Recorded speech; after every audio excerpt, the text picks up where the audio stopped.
You are now listening to the Peter and Jake Talks Wrasslin podcast, a weekly review of Monday Night Raw and other wrestling-related topics. And here's your hosts, Peter Day and Jake Grandi. 1, 2, 1, 2, the Buddha monks in the trunk. How's it going, Peter? I'm pumped up, man! Fuck yeah. I'm ready to do this! Woo! Hell yeah. I'm ready, baby! Let's go! That's what I like to hear. That's what I'm talking about! That was Peter. Peter Jake Talks Wrasslin, motherfuckers! This is Jake. Yeah! He's getting stoked. Yeah, I'm getting pumped up! You got a crazy fucking wrestling shit going on, son! Crazy, man! Hell yeah. We got a big Wednesday. As everyone knows, we got Ring of Honor tonight. Team A as always. NXT as always. Get pumped! But we're here to talk about WWE. Listeners! How you doing, listeners? Yeah, man! We in the building. Hell yeah. I'm actually tired as fuck, y'all. But before we get into Elimination Chamber and Raw, we actually went to the WWE house show that was in Greensboro, North Carolina. Yeah, we were just talking about it before we hit record, and yeah, it was the final house. It was the final house show before going to Corpus Christi. Mm-hmm. Half the roster, which is pretty interesting. It was not. No Shield members, no Bray Wyatt, no Randy Orton. If you start thinking of who wasn't there, you kind of get boned. But as far as the show itself, I thought it was pretty awesome for just a house show. The one I went to the year before, like last year, first of the year, it was better. It was so the Bellas, Big Show, Rusev, Ryback. It was good. Yeah. Cena versus Orton, and it was just something about this. I just thought that it was the main players because it was the day before took a break. Other than say Cena, maybe even Neville. I guess the only thing of note really that happened was Tyler Breeze from NXT who actually wrestled on the house show. He wrestled with Heath Slater of all people. Came out with Summer Rae and wrestled a match that drew out to be Heath Slater and Tyler Breeze versus the Mega Powers. Yeah, because at first he was facing Damien Sandow, and that ended in disqualification. Yeah, or something. Heath Slater ran in for some reason. Yeah, we got basically superstars. Yeah, we got WWE super. We got main event, a main event house show. We definitely did. And nothing against any of the wrestlers, but if I was to point out, I was going to say that Tyler Breeze, I was very disappointed. You think so? Yeah, man. I mean, the house shows are means to be able to work on and get your character over. That's to me what a house show is, to develop for sure more into your character. And for what Tyler Breeze is, I was so excited, but he didn't really deliver as much as I thought he was in terms of his character, because the wrestling ability is there, it really is, but he doesn't play into his beauty too much. While the match is going on. Don't hit my face. I don't know. I don't watch NXT. I watch the. I try to catch it every once in a while, but then I catch all the takeovers. And something about Tyler Breeze, I'm just like, dude, you're not gonna get over to the main roster being this way. That's true. I definitely see your point there, and also another thing he has working against him is there's a lot of guys in the main roster that are doing very similar gimmicks. I would say not necessarily but I mean you already have the flamingo dancer in Fandango. You got Adam Rose kind of being all flamboyant. So then you got another guy. You got the Miz. Yeah. So then you have one other flamboyant, I'm better than everybody else, superstar. And yeah, I think those characters, there's a lot of them in the main roster already. So, but again, it's still a developmental character. Yeah, for sure. And I see a potential of a Shawn Michaels out of him. I see he could step in and be a Shawn Michaels. But his ring, if he's supposed to be a heel, he does a really bad job of being a heel. I hear you. And don't hit the face. Be dirtier. Get in there. Go Ric Flair. Go Ric Flair meets fucking the fucking narcissist or some shit. Like, don't hit my face. Yeah, I can see that. Like, basically, Miz plays a better version of Tyler Breeze. You know what I'm saying? That's what he should be modeled as, that character. All he did in terms of get heel heat was, like, hit someone and then raise both of his arms. I was like, man. And he did it like 6 times. I'm like, come on, man. Yeah. That ain't gonna cut the mustard. Well, and also Bo Dallas and Zack Ryder. We got Zack Ryder. Yeah, they wrestled each other, and I thought that was a great match. And also Baird and Neville, of course, wrestled each other, and that was a great match. So I guess just if you're in there looking for just in-ring action, I feel like they delivered. Neville gets creamed by Kane. Yeah. Just destroyed. I was like, what the fuck, that, you asshole? It wasn't even like heel heat. Like, come on, man. What an asshole. And the whole storyline was Kane said that since Rusev was hurt, that he was going to be wrestling, he was going to be accepting the John Cena U.S. Challenge in a cage that night, which led to about a 4-minute cage match. But the spot of the night was the New Day coming out. That was awesome. And they were talking about how we didn't know any champions.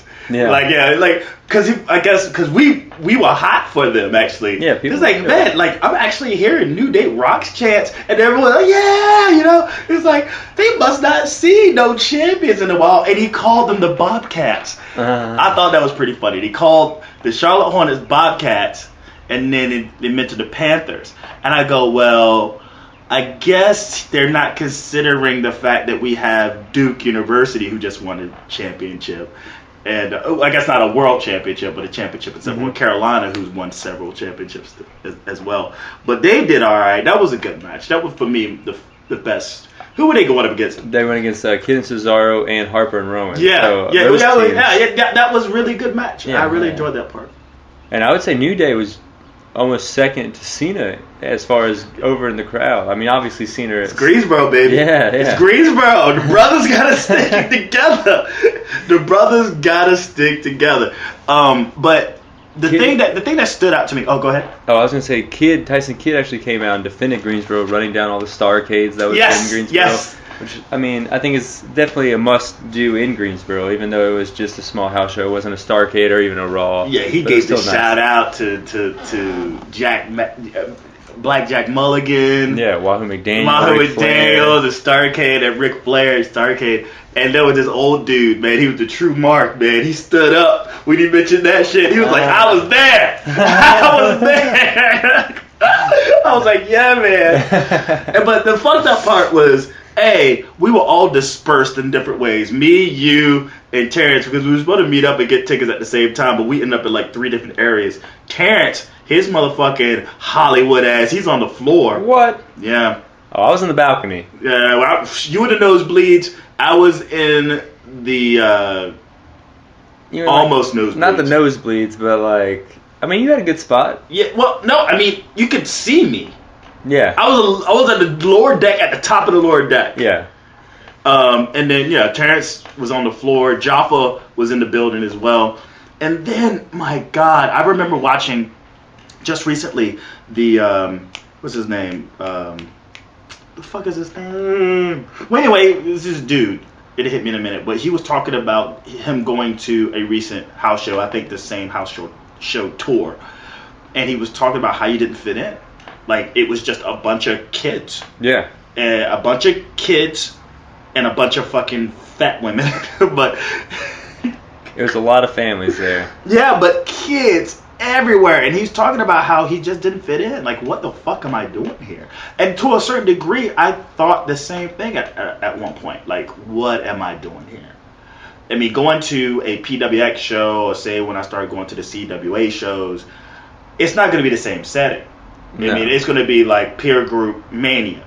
I agree. But I think it's... with that said, in Greensboro, North Carolina that night, there was also Luke Gallows and Carl Anderson and Tommy Tonga from the Bullet Club were actually in Gastonia. And then there was Trevor Lee and Andrew Everett, who are the current PWG Tag Team Champions, wrestling in Burlington. And CWA. And CWF Mid-Atlantic. So you had your share of indie shows, but I'm kind of between cars at the moment and everything, so 10-minute walk or 10-minute cab drive to the Greensboro Coliseum. WWE got my money. But I would say that this, comparatively speaking, this was a better show. There was only 6 matches. It didn't draw out really long, which I have a problem. Like in the indie shows, they seem to have like 9 or 10 matches to get everyone in. This was like a, front to back, like good paced show. So that's good to say about it. And like plus like you got to see Neville wrestle. You saw like the New Day, Kid and Cesaro. Like you definitely saw your share of like great workers. I maybe because my standards are high from the last one I saw, but you're a little more excited. I will say you're more excited about it than I was. I was definitely very drunk though, so that was the thing. I went in a 40 deep, had a few beers there. In fact, at the end of the night, I saw referee Charles Robinson, tearing down the cage, and then from his WCW days, I yelled like, "Little Nate's doing work," and he turned around with a gigantic smile ear to ear and gave me like a big thumbs up. And then I ran into a situation where I got a text from your dad, tweet from your dad who was working, and I guess he sent us a preemptive tweet saying that it was a steel cage match. Yeah. I sat down, I hadn't looked up, even though I'm like eyeball to eyeball with the fucking steel cage. I don't look up at it, and I look at the tweet, it says steel cage match tonight. I look up, I go, oh shit. Yeah. Usher comes right up. Hey, excuse me, no cursing. If someone texts us complaining, we can have you escorted out with cops. I just said, I just gave her the thumb, like keep it moving, please. Yeah. Like please. Yeah. You told me that, and I think I was not even trying to make a joke, but I think I did say it's a goddamn wrestling show, and I didn't even mean to make that humorous now, like fuck that. Eat a dick. Let's talk. I'm getting woke up right now. That pissed me off. Okay. So we're gonna where we at? Oh shit. So let's do a run through on the chamber, on the WWE Network exclusive Elimination Chamber 2015 in Corpus Christi, Texas. Man, what a show! What a show! I thought it was good. The steel cage match, the tag team, not so much. You didn't like that much? No. See, I thought that was a great contest. I love the spectacle of it. Like, you had a midget on the pod, you had Kalisto getting attacked from people within the pod, you had teams of 2, teams of 3, and you also had people that really didn't get a lot of time to show ever. You gave them that chance to show in the primetime players, I would say. And the Ascension. The Ascension went in and did work. They eliminated 2 people. Like, they eliminated 2 tag teams. They eliminated Los Matadores. And didn't they roll up Kid and Cesaro? Or is that someone? Primetime players beat Kid and Cesaro. Yeah. You know who's really been impressing me? Titus O'Neil. Titus O'Neil. We'll give to Titus O'Neil. Okay. Because he definitely shined on Raw as well. But what did you didn't like the match? Why not? I just thought it wasn't smooth. It was not smooth, and they did not use the cage. The only person that used the cage, that really put someone out on the grate on the outside and threw someone into the chain wall, was the primetime players, or more notably Titus O'Neil.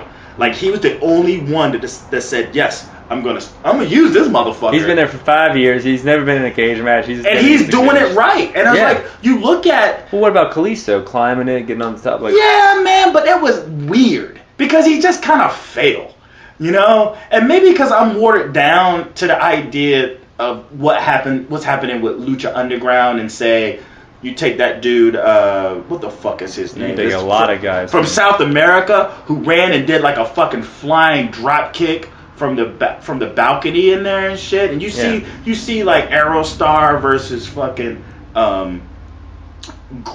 Drago doing their crazy shit, jumping off every part of the fucking building. All he did was climb up, hang, and drop. It took him a while to do it. And then I know because they were trying to build a suspense. And then I'm like, what? Now fucking El Torito's gonna do it? Like, this is like one spot. That spot should be reserved for one person, And then he did it. I just go like this. Kalisto didn't. He was trying to do it, but then he got trapped from the New Day, and then he got superplexed off the pod. No, but he climbed. He actually climbed to the top and fell. He did do that. This was after this was after he got free from the New Day pod, and speaking of New Day pod, and the match went on. He climbs, and he falls. This is maybe like midway through the match. You don't remember that? El Torito did that? No, Kalisto. Yeah, Kalisto did it. Yeah, first. I'm saying Kalisto climbed to the top and fell. Yeah, but El Torito did it too. Jumped off the pod. No. He did the same exact thing. Oh man! And he got caught by the New Day and destroyed. Huh. You don't remember that spot? I don't remember. Yeah, they caught him. It's like and destroyed him. No, it was Torito. So it was he was caught by the Ascension and basically destroyed. So R.I.P. Torito after that. Yeah. But the New Day do end up winning the Chamber. They get out. They beat the New Day. Or they beat Primetime Players, which I was surprised Primetime Players last that long and shined as much as they did. Well, they were the next to were they next to last or were they last?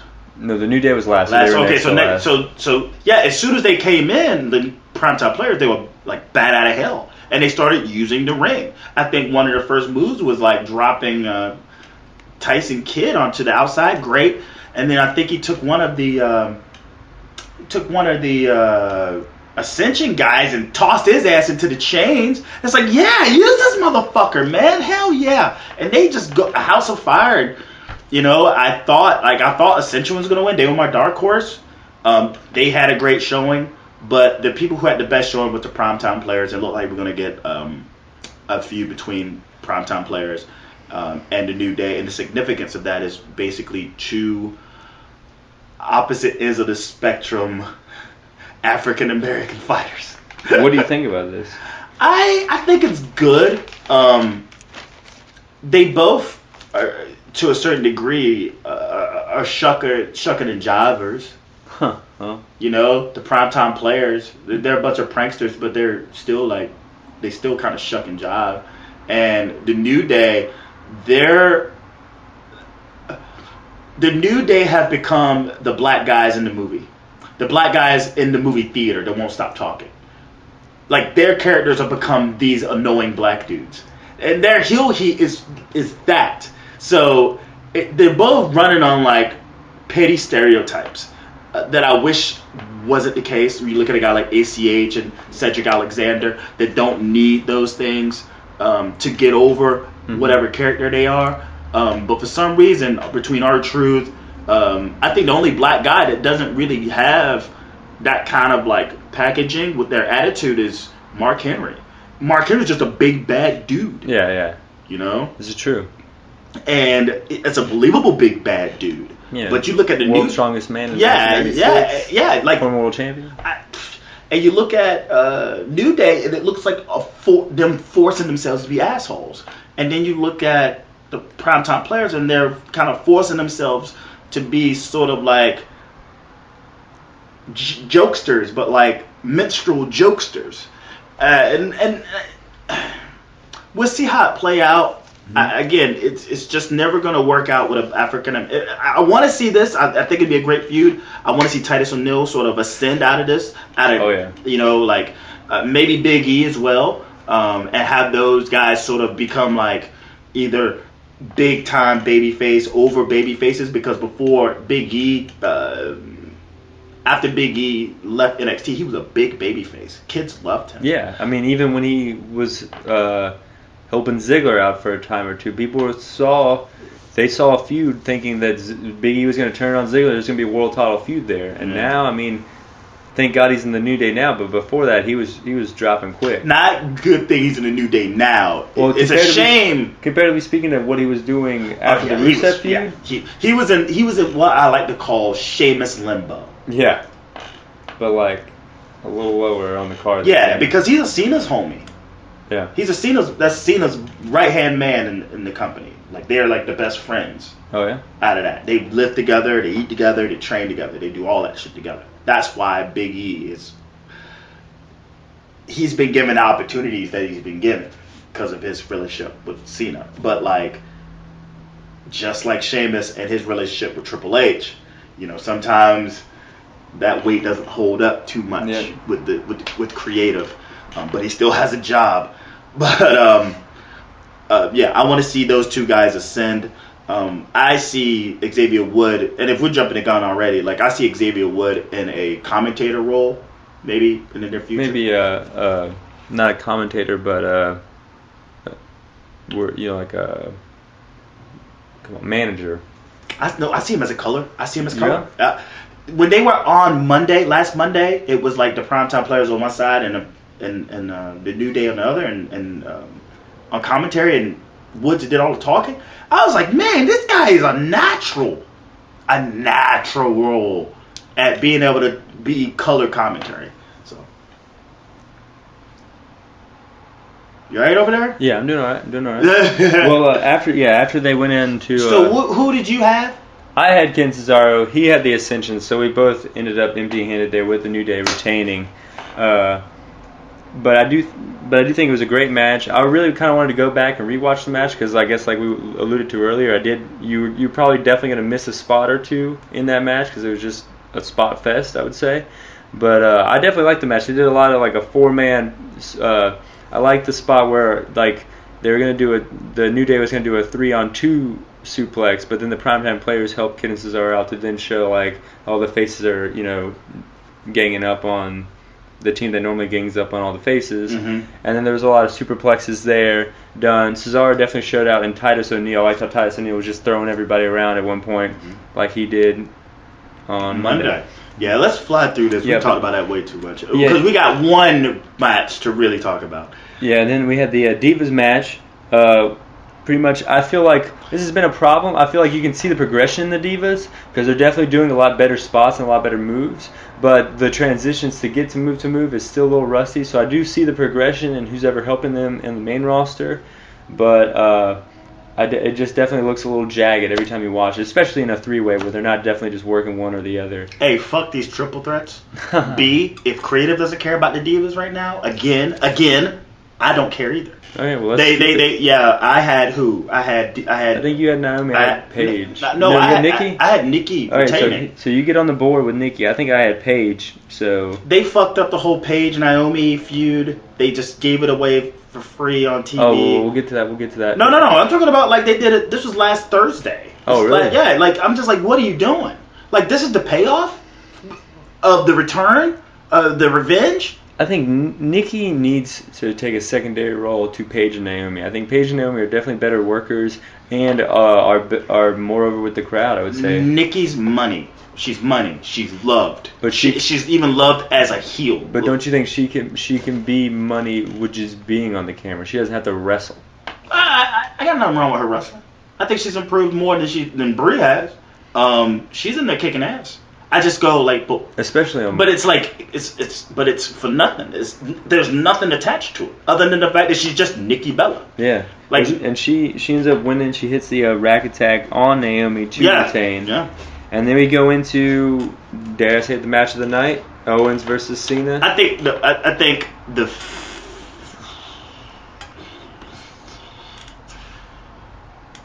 I would say the finish of the night. Finish of the night. I think it's pretty awesome. JBL early going compares Kevin Owens to Otto Wanz, which is a great, German wrestler back in the day. He did a lot of the flips and things that he does, or not flips, but the sentons and big suplexes, big power slams, like a lot of the power moves. So I thought that was a really good comparison. And then Owens takes his time to do a Christopher Daniels style moonsault at some point in the match. Misses it. But still did it. He still fucking pulled it out. Holy shit. Man, fat men across America are going to be dying left and right because this son of a bitch is going to have all these fat dudes like thinking that they can move and jump and do shit just like him. Try it in the swimming pool, folks. Try it in the swimming pool. Don't try it at all.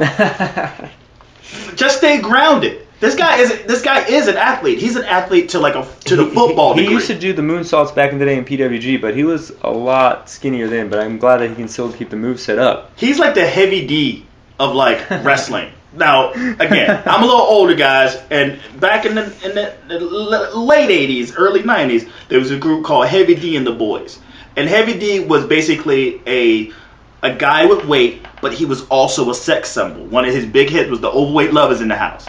And the thing that was mind-blowing about him, because he was a big guy, but he could dance. like really well, like move really well, as just like the boys who was his backup dancers. And it's like, how can this big dude move like this? It's the same. It was what we would call now an outlier. Kevin Owens is an outlier in terms of like his athleticism and what he can do with his body at his size. Yeah, this was a great match. John Cena hits the springboard stunner at one point.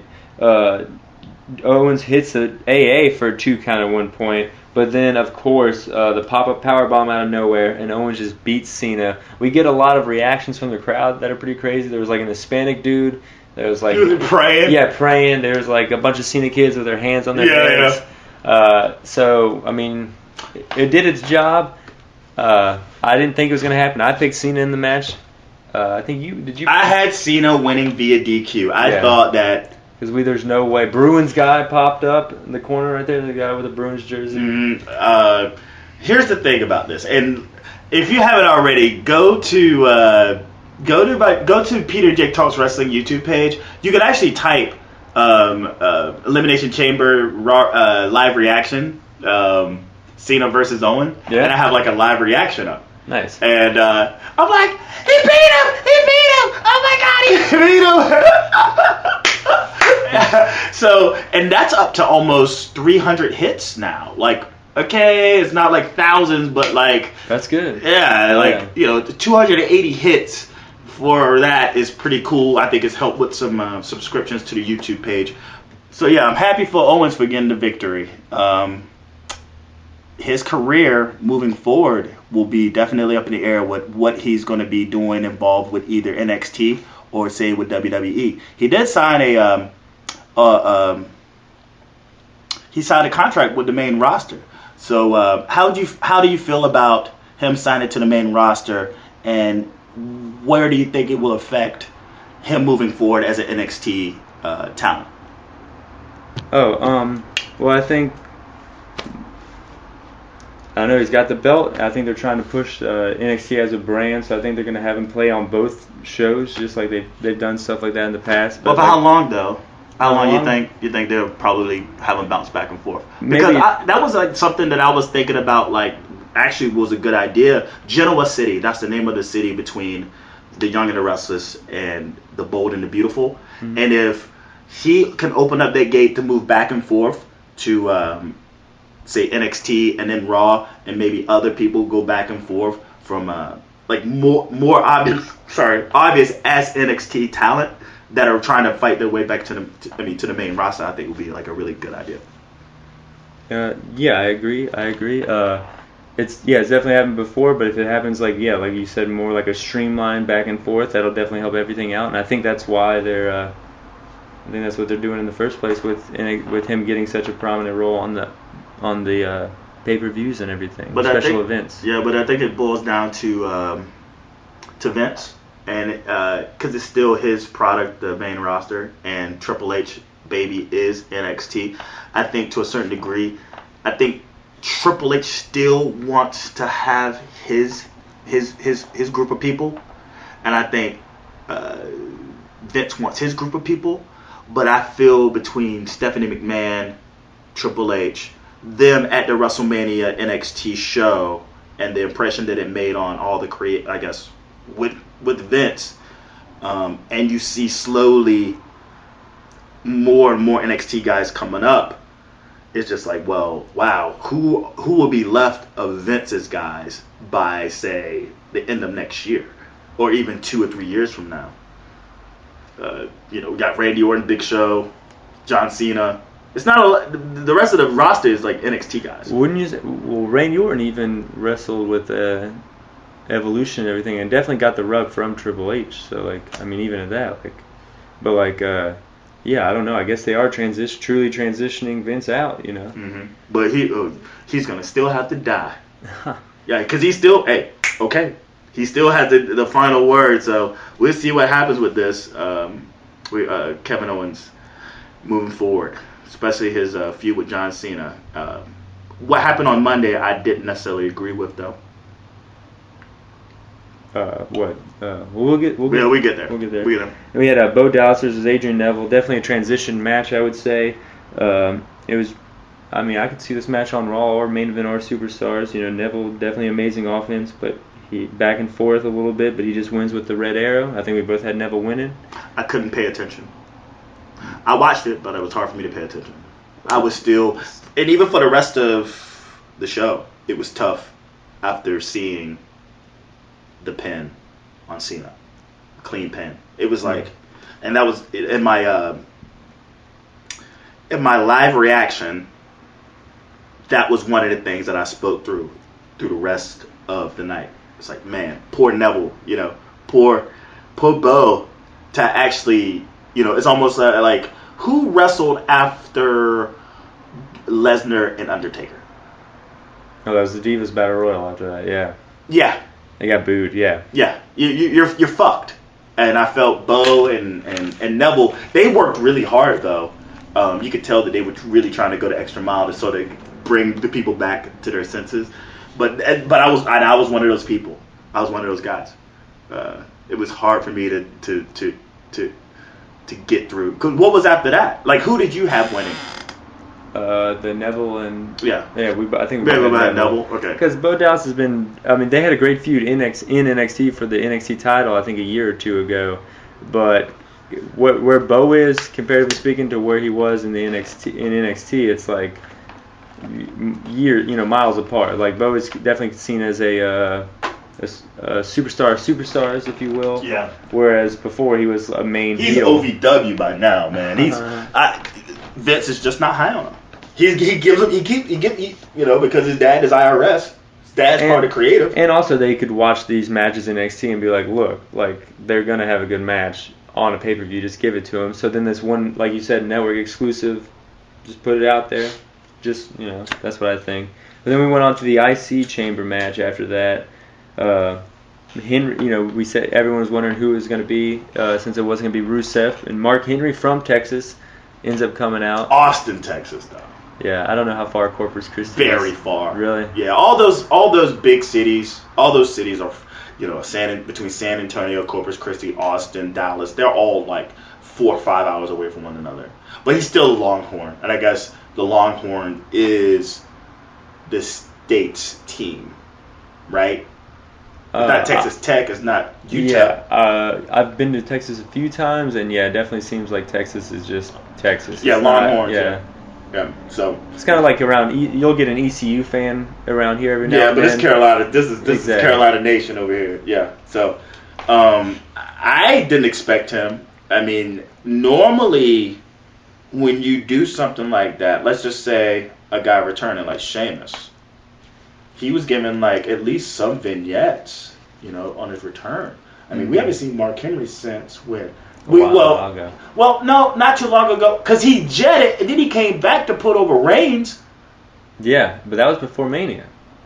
Was that? I think so, right? I'm trying to think. He definitely didn't have a program at WrestleMania. Yeah, you're right. Because this whole thing is like it was maybe it's on SmackDown. It was on SmackDown where. He speared him through the barricade. Yeah. And he just kind of showed up for that, and then he vanished. And then this, because the last strong showing he had was, when he joined the Authority for Survivor Series. And then after that, the day after, he gets fucking destroyed by Reigns. He vanishes, and now here he is again. And he just had a little system with Reigns. It's like, well, what? Never mind. We get there. Yeah, I think they definitely see Henry as like on the downward spiral of his career. I think that they saw that he actually helped himself with that big Hall of Pain thing. That was all him getting himself over, just with his. He is over. I think he's probably the most natural over guy they have in the business, in that company. Yeah. Like, he comes out and people excited like it's fucking Mark Henry more than anything. He's an outlier. He's like a Daniel Bryan. I think even as heel, people will love him. He'll never get heel heat. He'll always be cheered. Yeah, this match definitely didn't seem as over as the tag chamber as far as the crowd there goes. Mm-hmm. But traditionally, you told me. Yeah, Corpus Christi is seen as like a completely dead crowd. And I saw that here, especially. I don't know if they were still like you, still thinking about the Owens Cena match, but it definitely seemed like it took them a long. Like even when Sheamus got slammed on the outside, people were kind of gave a fuck, but you didn't hear the big pop of like. Yeah.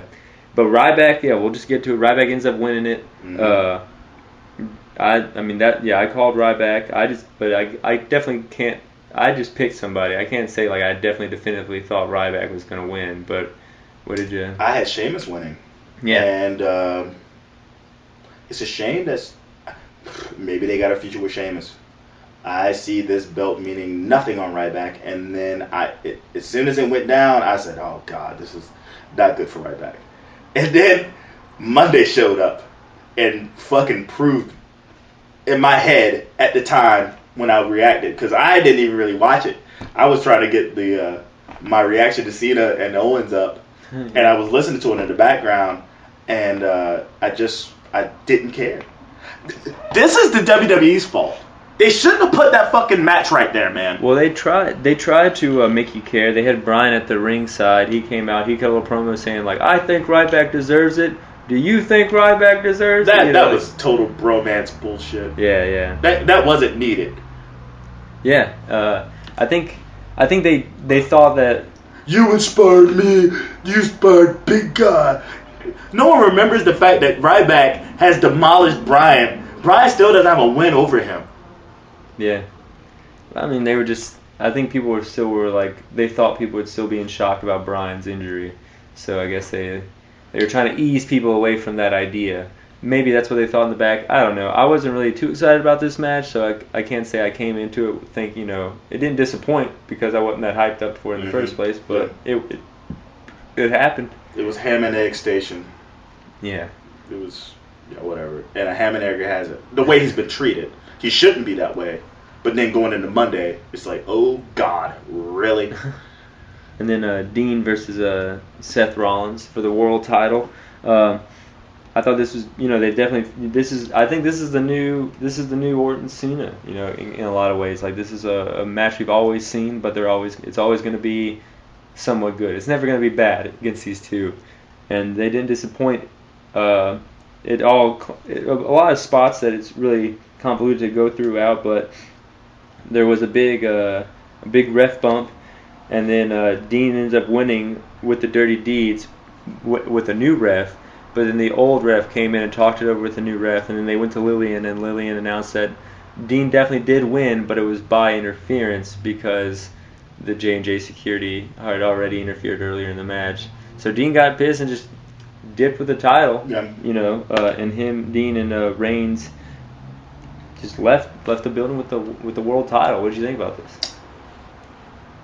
Two things I noticed in the match. The ref, it was a Brad Maddox situation where I was like, the cage match, Ryback versus CM Punk, the Elimination Chamber, not Elimination Chamber, but the Hell in a Cell. Do you remember that match? Yeah, Ryback and CM Punk. And Brad Maddox gives the low blow. Yeah, for sure. The main event. First thing I noticed, like, what the fuck is this ref? What is this ref doing here? Right? Yeah. Like, something's not right. Right? And Who was the ref? Huh? Did you know who the ref was? It was just some dude. Yeah. I mean, like, the announcers said his name, and I go, oh, they said it, because even in my eyes, like, what's up with this ref? This is the main event. It should be the other guy, the other dude, the taller dude with the kind of receding hairline. I can't think of his name, but he does all the main matches, all of them. But it wasn't him. So I was like, something's up. Something's going to involve this ref, because apparently maybe this dude, the main dude who normally does the main matches, didn't want to take that bump or something, It was a big knee. I mean, I'm just saying my super sleuth senses kicked in. Something's gonna happen with this fucking ref that's gonna alter how this title match is gonna happen. The what's his name? He's the announcer. He has hep, so he can't wrestle anymore. Nigel? Not Nigel. when Ambrose does that bounce off the rope. Yeah, that's Nigel McGuinness. That's Nigel McGuinness? Yeah. Oh, I thought that was Carino. No, Steve Carino. He does indies in the Carolinas. But I thought that was his move, the bounce off the rope. No, that's Nigel McGuinness. Oh shit! I made myself sound like an asshole in my live review. But yeah, so the Nigel McGuinness, he attempted it like some odd 4 times, and it was always reversed. Yeah. The last time it was on the outside, and he finally got him outside the ring with it, where he does that same sort of thing, but he sort of swings his body on the apron, like sort of a 360 with his on his hip. And that was the only time he connected. And that was like the 5th time he attempted it. Another thing was, shit. It was something else that I wanted to make a point. Oh, yeah. That slide in with the replacement ref, man. Oh. You can't beat that.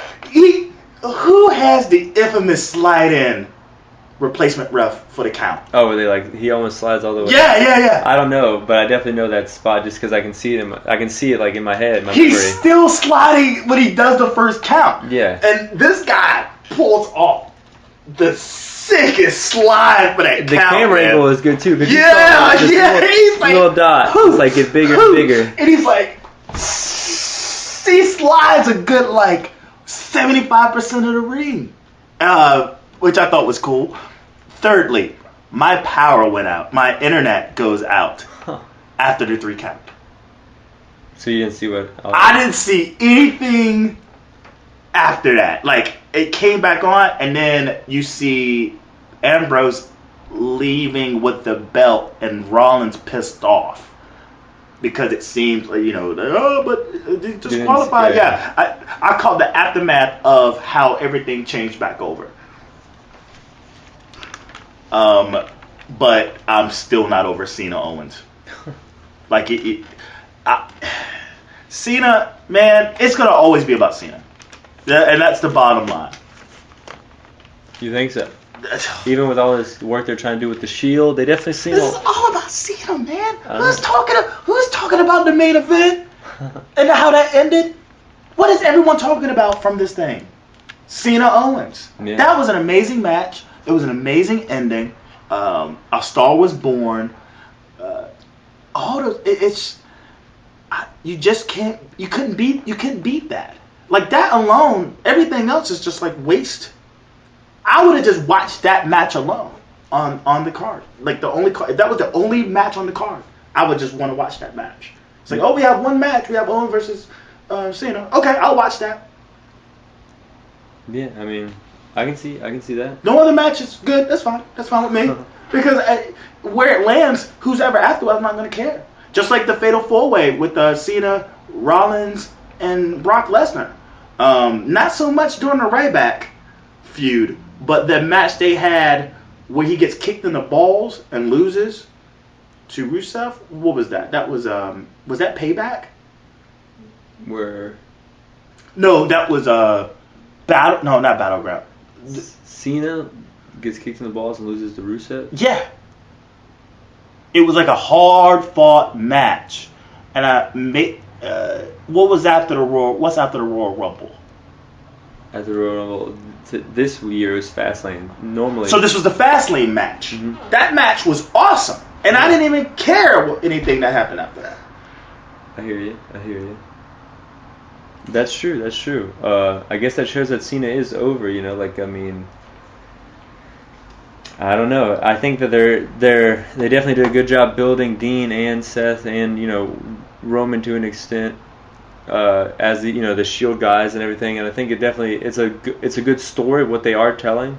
But I definitely think that there is something you're saying is like the guy who's already watching is going to think it's a good storyline, but the casual fan might not care as much about these Shield guys as much as they do Cena, because Cena's been there for over a decade. And he's put in these situations where all eyes should be on him, mm-hmm. Like the debut of Kevin Owens, and him working with him, the U.S. Open, the U.S. Belt Open Challenge. Well, did you see? It's the most exciting thing. This week on SmackDown, they said something like Kevin Owens is going to have his. Put his NXT title. He's gonna have his NXT Open Challenge with the belt. Oh, this Thursday? This Thursday on SmackDown. Well, yeah, I did see that. So going into that, I think that's a well. I was just gonna say that's a good way of having them not touch each other, not even interact with each other, but definitely build the feud. Like, oh, he beat 5 guys. Oh, he beat 5 guys. Yeah, None of them can beat these two. But that's a good way to build the U.S. title, which haven't been built in years, and of course build the NXT title. Whatever happens with that. Unless he loses it on Owens? SmackDown, yeah. Who do you think who would beat him? Or do you think Joe? I think Joe. That would be cool. I think Joe shows up. Now, wherever the fuck they're going to have this taping, because again, Joe just signed. It's not like he's going to pop up on Raw. This is just going to be news. This would be news going into Raw. Yeah. Right? I mean, why would he have the NXT Open Challenge on a SmackDown? Maybe to get certain people to tune into SmackDown, because I do think like the people that don't tune into SmackDown, I think it is the hardcore fans who say, "Oh, you shouldn't watch SmackDown." Da, da, da. I think the casual fan watches SmackDown. But who steps up? Finn Balor? Maybe I don't. Do you think it's gonna be an NXT guy, or do you think it's not gonna be a main roster guy at all? See, that's what I see. I think I don't know, but I think it might be a little better, even if it is an Adam Rose on the main roster or a Fandango on the main roster. Be like, oh shit, he's beating these main roster guys. But it could be an NXT guy too. But why would a main roster guy want a developmental belt? Oh yeah, that's a good point. Well, maybe Tyler Breeze. I mean, he's. But. I'm saying is, after we'll get there. Okay. Well, Raw kicks off from San Antonio. A very hot crowd, I think, even in comparison to Corpus Christi. But the last time we talked about that, especially the Corpus Christi, sorry to cut you off, but the Corpus Christi, when you brought up it was a bad crowd, I didn't know this. Listen to Solid Monster this Sunday. That was one of the first things he brought up. He's like, Corpus Christi, that's a horrible crowd. Yeah. Like, he brought it historically, just a horrible crowd. So I was just like, man, like, I guess this is what's up. But I would say historically, this was probably the most over this Corpus Christi crowd's ever been. Yeah. Like, to get those kind of reactions after the Owens feud and to get the pops they did. I mean, granted, it was like a gigantic spot fest with the cage at the beginning, but like people went nuts over that match, I would say. But they were giving something special. It was just going to be just a regular house show, and now it's like a hot ticket. Yeah, yeah. You know, think about bought that front row ticket before that. Yeah, and then Corpus Christi was going to be on the wrestling map for the next 2 weeks. You know, so they came out in character. They're like, yo, Miami, where you at? You know, like Chicago, what? Corpus Christi, motherfuckers. Because Thursday, man, that crowd and Mo Hagan's son or some shit. Oh God, it was awful. But San Antonio, the last time we did a Raw from San Antonio, we were talking about how it was a very Texas, the city of Texas, but definitely San Antonio is a very pro babyface town. Sure. Pro babyface town. And you saw that during the night. Like if a heel came out, a heel came out. They were so hot for Dean Ambrose. Hot. And when you could hear the gasp from the crowd when he wasn't going to show up. Yeah. And then also they were really into just shitting on Seth Rollins. I thought at the beginning, this is I know they've been trying to push over this Justin Bieber thing, but this was the first night where it really was the whole crowd unanimous chant Justin Bieber. They're anti-heel and they're pro-face. I mean, they're probably the best spot on the tour when you get pure fans, like natural, oh man, fuck this heel. Oh man, this baby face is great. I don't even think he got a lot of heat. Cena got a lot of heat going into his amazing promo. Yeah, which kind of sucked for Owens, but we get there. Okay, yeah, we'll get there. Yeah, so then the Authority comes out at the beginning. And they pretty much asked Dean Ambrose to come back and give him the belt back or whatever. Seth's playing a very good job of being this snobby, snarky dude, getting pissed off. Roman comes out and says that Seth Rollins might be the worst champ ever, and everyone's all excited about that. And then it pretty much gets to like the Authority not really having a lot of confidence in Rollins, and Rollins storms off pissed, and then they book several matches throughout the night of people in Money in the Bank having to wrestle for their opportunities to stay in Money in the Bank, and also they book a ladder match between Dean Ambrose and Seth Rollins with the title on the line at Money in the Bank. Yeah, because Roman Reigns, he comes out as the messenger. He speaks on behalf of Dean Ambrose, requesting that ladder match. So that's kind of cool. That's and then they also, kind of take that opportunity to throw Reigns into a match against King Barrett right off the bat. It was a very good Roman Reigns chance right at the beginning, just like you were saying. Very good back and forth, but Reigns definitely wins with the spear at the end. Very good match to kick off Raw. I think these two guys had a great chemistry. No, you don't think so?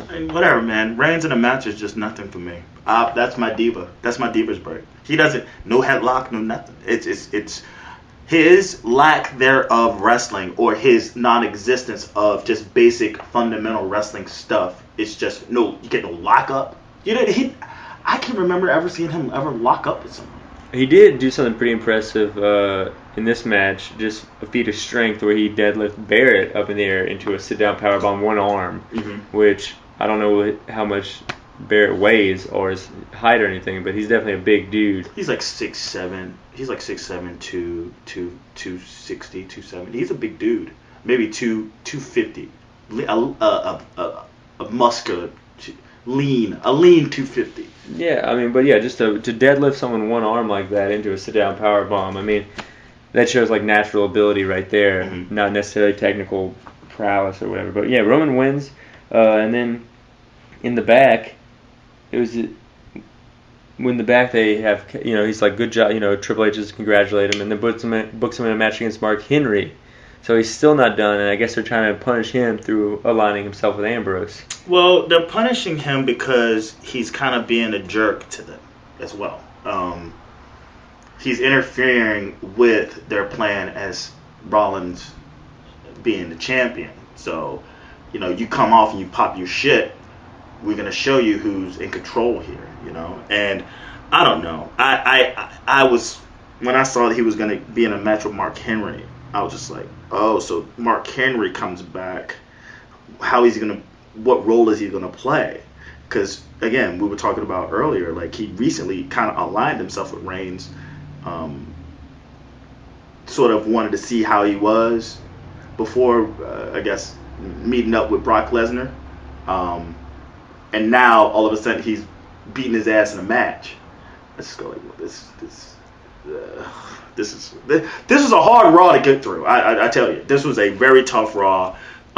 Did you throw in a stipulation? Because there's actually a stipulation in Reigns actually fighting these. Yeah, this is him continuing his chance. Well, at Elimination Chamber, they did show a graphic of 6 guys in the Money in the Bank ladder match. I think it was like Ziggler, Neville, Roman Reigns, Kofi Kingston, and Sheamus, and I believe one other person. And then all of these guys are going to have to compete to keep their Money in the Bank spots. So Reigns competed to keep his Money in the Bank spot, and then from whoever beats him. Yeah. So Barrett lost, and then now he gets put in another spot. So these guys definitely have incentive to beat Reigns. It's not like they're going to go out there and like lay down or anything. No. So yeah, they're going to a Nikki promo, and that just pretty much where Paige comes out. That sets up a match later with Nikki versus Paige, and then Ryback comes out, and kind of puts the San Antonio crowd over. Says 1 year ago he came back out as the Feed Me More persona, and they loved it, and now he still has it to this day and has the IC title. Miz comes out, gets knocked out by the Big Show, who's back, and Big Show just gets in Ryback's face, wants the IC belt. What do you think about this? When Miz came out, I was wondering how did he deserve a shot at the belt? Now apparently, this was supposed to be equivalent to the Open Challenge, the U.S. Open Challenge. This was going to be an IC Open Challenge. Yeah. And it's like he wasn't even given the benefit to actually do what John Cena's doing, which is pretty sad, to the idea that like this was going to be a means to get over the IC belt and get over Ryback and see what he can do against people coming out and fighting him. And The Miz was first in line. I'm like, well, how does he get a title shot? If anybody deserved this title shot at first, it should be Bray Wyatt, because he actually just beat him. I thought Bray was actually going to like pop out of the ring like Undertaker style, because he didn't even wrestle at Elimination Chamber, and that would have been a perfect way to get like the confinements in the cage over and everything, but they didn't do anything like that. And maybe in rehash, how many matches have Ryback and Bray Wyatt has had? Only one, or maybe two. I don't. But well, anyway, Big Show comes out, and it's like, well, we just used Big Show to put over Roman Reigns, test of strength, and now you're going to do the same thing with apparently with Ryback. And I go like, no, I've seen this already. Like, does it have to be Big Show to put, to get Ryback over as a babyface? If anything, he's over as a babyface. People are behind him. No more Goldberg chants. No more. Just have him be dominant. He's not in a position as Reigns. He's not at all. He could just be dominant. Give him the Rusev treatment. Just let him just beat the living shit out of people. Yeah. And I think we'll just be happy with that on his way to want to fight for the belt. But I am not excited for Ryback to be in this feud. I'm not. Yeah, kind of like how you feel about Reigns might be how I'm leaning toward Ryback. His matches are definitely not... He wrestles, man. But he wrestles. He puts you in a headlock. He locks up. He does things. His big move is picking someone up he picks people up by the neck and throws them down. Like, that move's like, I don't know, like, I think he needs to just work a little harder. But he's a squash character, kind of. I don't expect much out of him, because you know what? They're not giving us much to really cheer for him anyway. So the expectation is low. So it's not like, for sure. I don't walk in thinking that he has to do a bunch of stuff. I've seen him work, Reigns, it's just like they're trying to build him up, but he doesn't do anything. No fundamentals whatsoever. And I just go like, God, man. I could deal with a Ryback because the expectations are so low and he's not getting shoved down our throats. He's not. But yeah, next up we got Kevin Owens. He comes out. He spits his promo on.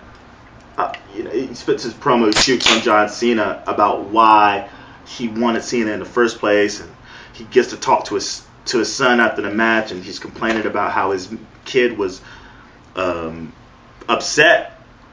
Well, not necessarily upset. He didn't care that his dad had beaten John Cena. He cared if John Cena was okay. So, I don't know. Was this sort of parallel to, say, his beef with Zayn? Is this like a rehash of a rehash? Well, no, they definitely play... I mean, I can see how you would just say that, but like the thing what they played was like they knew each other from a long time. They came up together, which is true. They came up together, and then that Kevin Owens turned on him to get the belt. But apparently, if I can remember correctly, they did play into Kevin Owens because Kevin Owens' kid had a Sami Zayn shirt or something. Yeah, that's what they were saying. Or Sami Zayn is his favorite wrestler. Yeah, and then he said that Cena. He said Cena was his favorite wrestler. Yeah, so, Kevin Owens' kid is a jerk. Yeah, why don't you cheer for your dad, man? You're a real asshole. Your kid's an asshole. That's all I can think.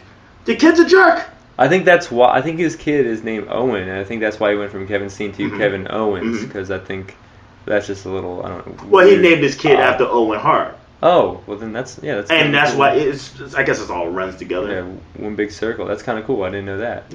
But he comes out. I mean, he's talking about that, and it's like, oh God, don't go this direction. Just be a badass out there. I beat your ass. I told you I was do it, and just leave it at that. Don't go into your whole kid shit. That was like do do do do do do do. Fucking As the World Turns and some shit like Days of Our Lives type shit. Because they gotta script it. We gotta write.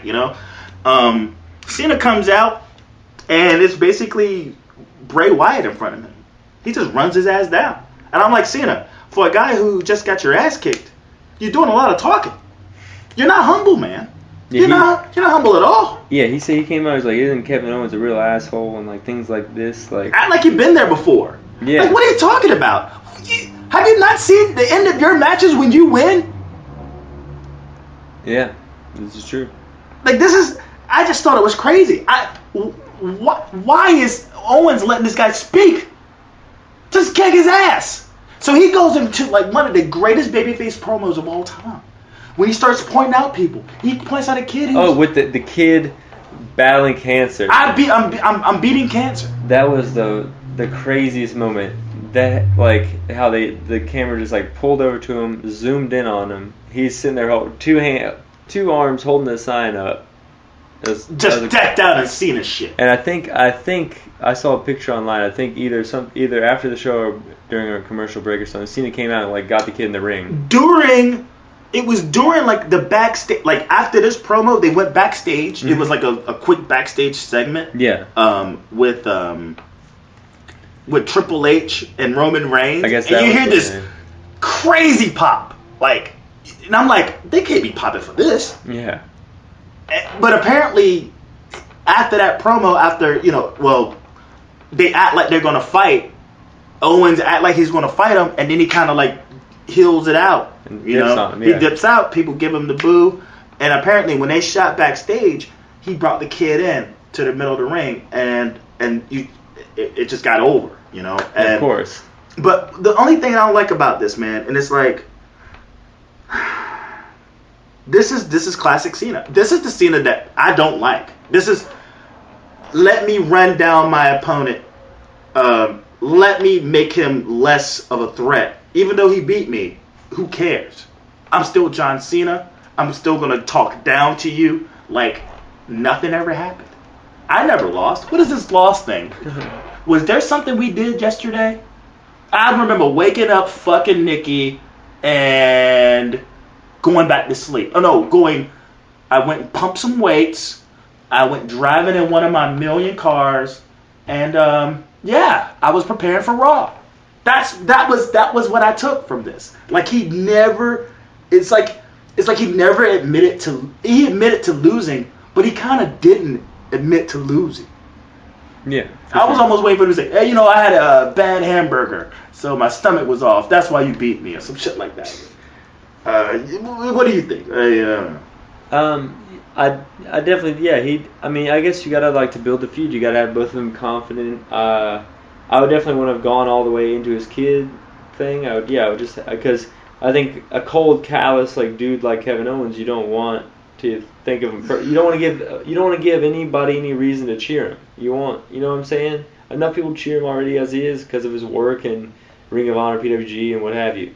So I think you just keep the personal life back. But maybe this is a sign that he's not getting scripted promos. Maybe he's going out there and just. He's getting scripted promos. I think this is one of those things where it's like Vince was like, hey, I like that kid thing. Yeah. You're doing down in NXT with him. Goddamn it. Talk about a goddamn kid. Just remember, any and everything that happens out there is his Vince stamp of approval. For sure. All right. But Owen leaves the ring and he demands his match at Money in the Bank. And so that's what we look forward to. But the New Day comes out. Yeah, New Day comes out. They shit on the Spurs, shit on Tim Duncan. Of course, San Antonio blows up. That's that heat. That's how you do it. Yeah, it's true. And I've been in San Antonio, and that's definitely like I've been to other cities with NBA teams and everything, but they don't have any other sports teams for miles. I'm telling you, they love the San Antonio Spurs. It's like they're and why wouldn't you? They've won tons of championships. It's like Montreal and their fucking the Canadians. Toronto and their Maple Leafs. Yeah, like just both of them. Yeah. Yes, they're insane. It's almost like a version of their promo they cut on us at the house show, but for San Antonio. Yeah. But he's just like, Tim Duncan, he's old. He needs to retire. That's how you do it, man. That's where the money is. I guess, talking how to get heel heat, how to want people to whoop your ass. Yeah. And I'm surprised someone didn't rest your ring. That'd be funny. We get Kofi Kingston versus Dolph Ziggler. This match is a classic. A few years ago, they did this match like almost every week on SmackDown and Raw. It's a great match, I thought. But nice drop kicks by Ziggler to start off the show, to start off the match. A crazy DDT from Ziggler. Ziggler going off, I feel like. And then Woods jumps on the apron here. Ziggler runs to attack. Ziggler runs to attack Woods. Woods jumps down. That's when Kofi rolls him up, and then Ziggler rolls up the roll up to then pin Kofi. Mm-hmm. And the primetime players come out. It becomes a 6. Well, Big E and Woods come in and basically stomp a mud hole and Ziggler and the primetime players for the save. And I guess somewhere in between, a holographic image of Teddy Long showed up during the break. So this is a great opportunity for a 6-man. Yeah, like hold on there, player. Hold on there, players, primetime players. What we're gonna have here now? Damn, that's a good impression. What we're gonna have here now is a 3-on-3 tag team match featuring the primetime players with Dolph Ziggler and all 3 members of the New Day. Holla. That's what you call a Teddy Long impression. And that happened during the break. And then the only thing, seriously, and this is what we gotta touch on, we started on this shit, it's that hot tag to fucking Titus O'Neil. Yeah, throwing everyone around. I've seen him do this before. You know, I watched this show. And I've seen Titus O'Neil when he gets a hot tag. And he is good at his hot tag. I mean, the place goes nuts. He's such a big badass. I mean, he looks like somebody, it's like, I want nothing to do with this guy. No. Ever. Dad of the Year, too. He won some kind of award. I saw that. I was like, well, whose poll was this? But he beat David Beckham. He beat David Beckham. He beat, like, Barack Obama. Yeah. He beat, like... There's definitely a lot of wrestling fans. Denzel Washington. Yeah. It was like, you know, and I think one other dad was like, like it was like some dude, like Jason Statham or something. Yeah. It was like just all-star cast of fucking dads, and then like this guy who's barely on TV. I think he does a lot of charitable stuff, and that's how he won dad. I don't know how you categorize a dad of the year. Celebrity dad of the year? No, I don't know. Like, well, he didn't. I mean, was Adrian Peterson part of this motherfucking poll? I'm giving it to him. He beat out Adrian Peterson by like a little bit. And then it's like, but whose poll was this? Like, whose award was this from? Yeah, I mean, I think that's the ridiculousness of it, of giving an award like that. You know, just like. I don't know. It could have been anybody's poll. Yeah. I just don't. Well, anyway.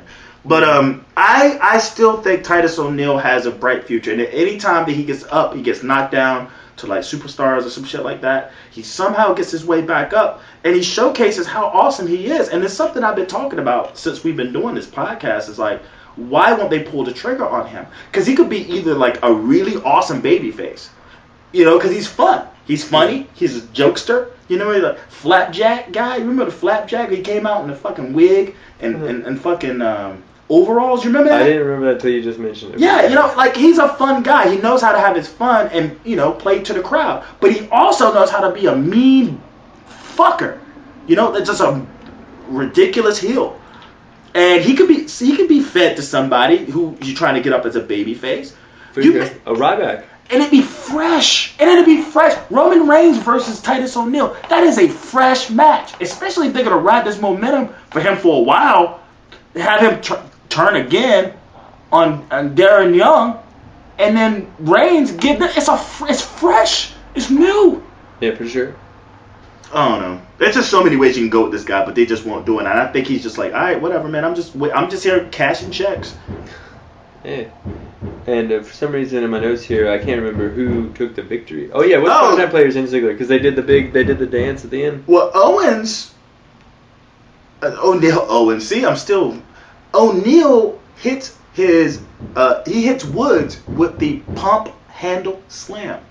which we haven't seen in ages. When he did it, I was like, God, what is the name of that? And I went on Twitter and someone actually said it. It was like, oh, man, they dusted that fucking pump. What is it? The pump handle slam. They dust that son of a bitch off and put that back on him. So that's a big deal. I think he showed a lot of people what was up at this Elimination Chamber. Like, just in the last year alone, I liked what he was doing. He was on Superstars with like Slater and Gator. He's Slater and Titus O'Neil had attacked him, and they were entertaining. Yeah, they tore it up, and like even when he was in like NXT like 5 years ago, and he was pretty entertaining, wearing like suits and everything to the ring. So everything like looked like, I never really noticed it, but quietly anything that Titus O'Neil has done, it has been awesome. Anytime they've let him be who he is, and if you just look at him, why wouldn't you put it like? It's kind of weird that we're trying to convince you to put him over. He's like a gigantic dude who looks like a big, gigantic black dude who has versatility in his character and who is super athletic, learned the craft of wrestling really fast. But that just comes with being a professional athlete. It comes with being, a football player. It's like you look at Dancing with the Stars. Yeah. Go on. You look at Dancing with the Stars. Oh, I would just say, if you look at Dancing with the Stars, who's won them all for the most part? Retired professional athletes. I think in one interview with one of the trainers, it's like, who are the best people to work with? It's like those athletes, because they're conditioned to want to learn and be the best. Yeah, for sure. And that's just in their character. I know Dave Bautista has said in an interview or two that if he comes back, they told him to list people that he wanted to work with, and he said one world champion, whoever the world champion is, and then he said second, Titus O'Neil. And I know Dave Bautista is not necessarily seen as a ring technician or what have you, but I mean that's high praise from someone who's definitely transitioned into being an actor. And he's right on the cusp as an A-lister. Yeah, right there on the cusp. Not to the likes like of a The Rock, or but a guy that's going to be a bad guy, a big bad guy. In a world of little bitty dudes playing action heroes. Like, what I'm saying? Like, a big guy as an action hero. And plus, like, no more Adrian Brody. Woods jumped off the top rope and he caught him and threw him. And with all these guys that can do all these high spots now, it's good to have whatever, even if heel or face, whatever, the opposition. Like, Neville can run around, Titus O'Neil can catch him. You know what I'm saying? Like, basically, the guy with the most upside than anybody on the roster right now is Titus O'Neil.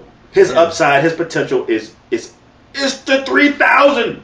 It's ridiculous. I can't name one other wrestler right now with that kind of upside, that had that potential. You give him the rock, you give him the ball, let him run with it, and you will see him. You see his top. You'll see it. Who else? No one else. Maybe Barrett, who has upside, but they just keep fucking him over. Well, I think. Yeah, well, the thing is, I would say I would put O'Neil a little bit above Barrett because Barrett is, they've tried and then they pulled the plug, where they've never even tried with O'Neil. Never even. You can maybe even like to go like the other extent. You can maybe mention like a Baylor in NXT, but that's that's a different dynamic. I'm talking about like a guy on the main roster, a guy who's been there for a while. Who, like I said, they just never even tried to. Cody Rhodes. Maybe, but like he's been to the top of the mountain a little bit. He's been on the side of the mountain a little bit. It's very limited. Dolph Ziggler, Jack Swagger, but no, not to the likes of O'Neil, because we don't even know. We haven't even seen a glimpse of his upside, and I think we're catching right now. What they decided to do with the Elimination Chamber and this match. But the WWE, they'll fuck it up somehow. Yeah, and then we move on to Roman Reigns versus Mark Henry. I really like how they didn't have a lot of fanfare with Mark Henry being back, but Roman Reigns and Mark Henry did a great job in this match playing into why you would put Mark Henry over. Roman Reigns trying to pick him up but then falling back. He could never really slam him. But it was a real quick match.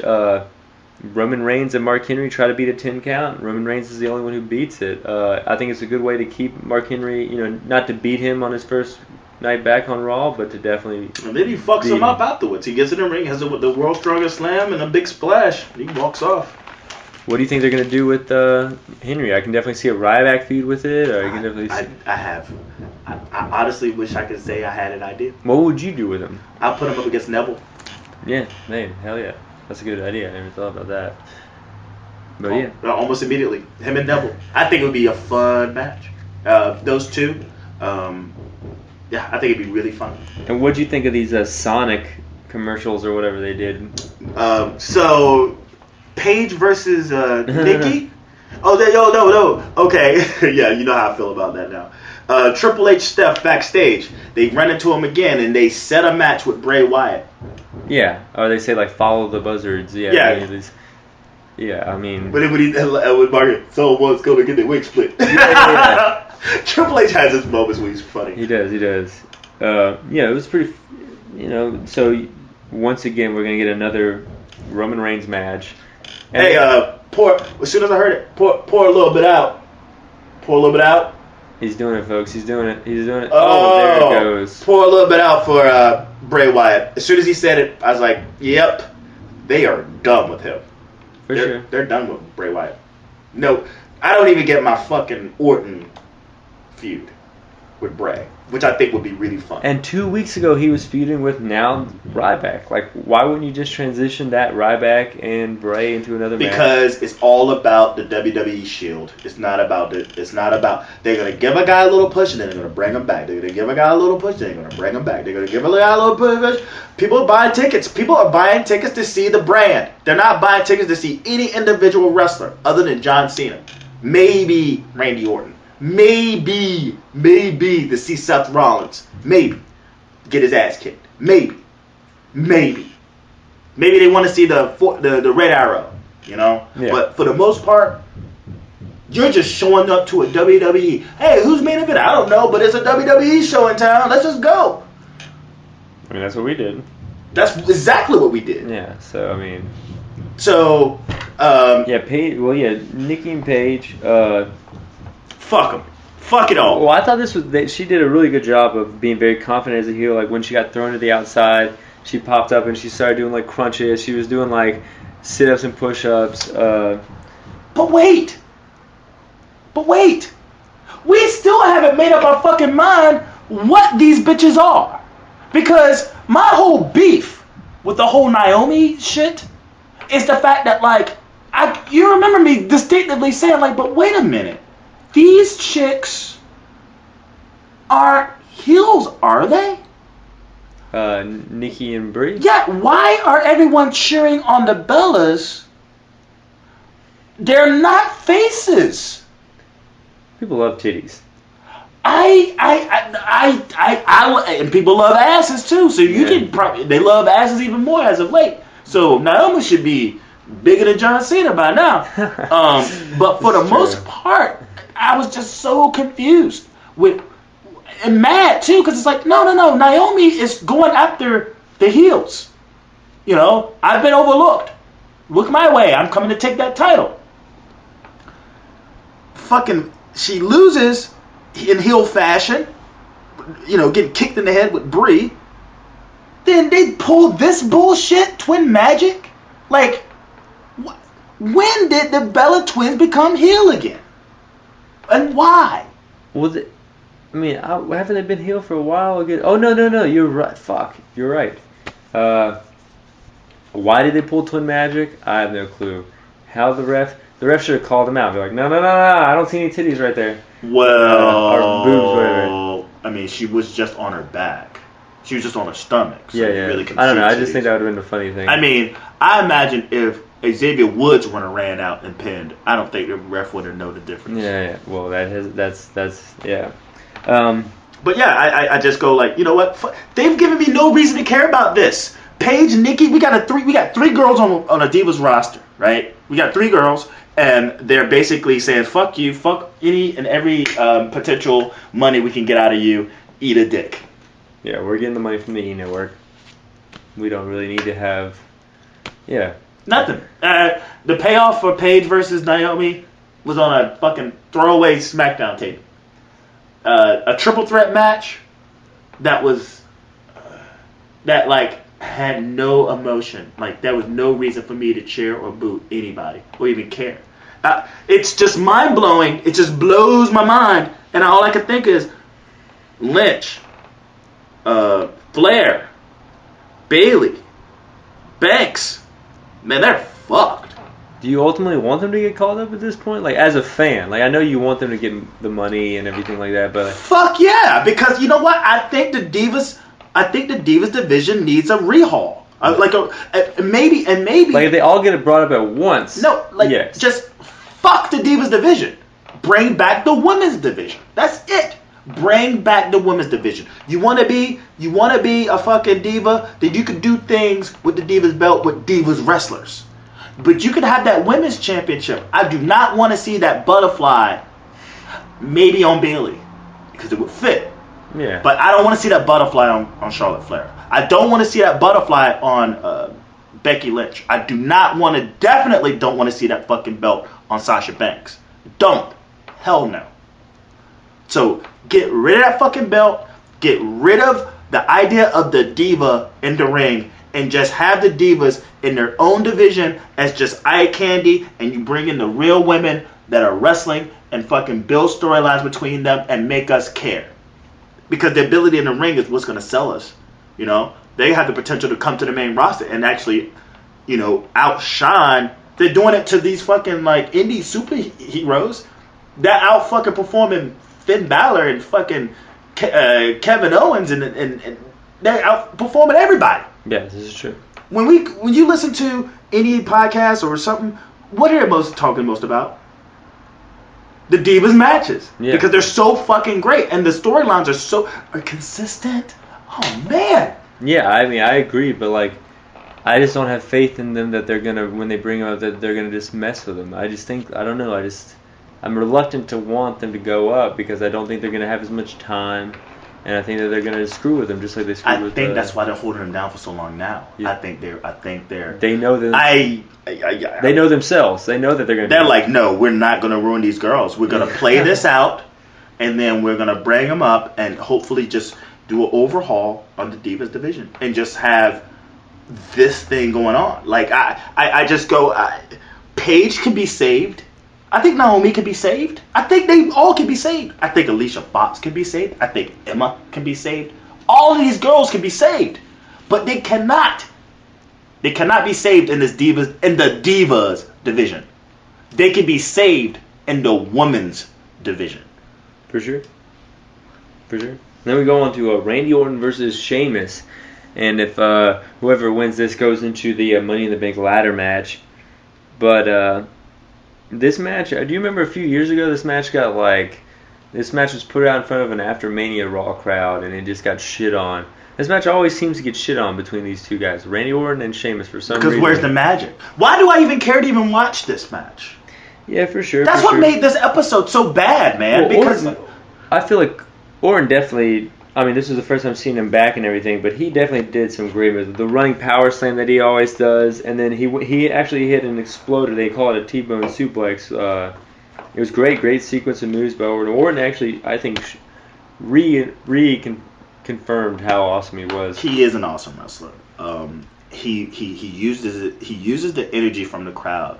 He's probably the only guy, like while in ring, can get the crowd pumped up. Yeah. Like he hits a move. And he's like, come on. The crowd goes nuts. He's the only guy on the roster that does that and actually gets that kind of response, which is pretty interesting for a guy who is considered boring, a guy who's considered sort of an introvert, right?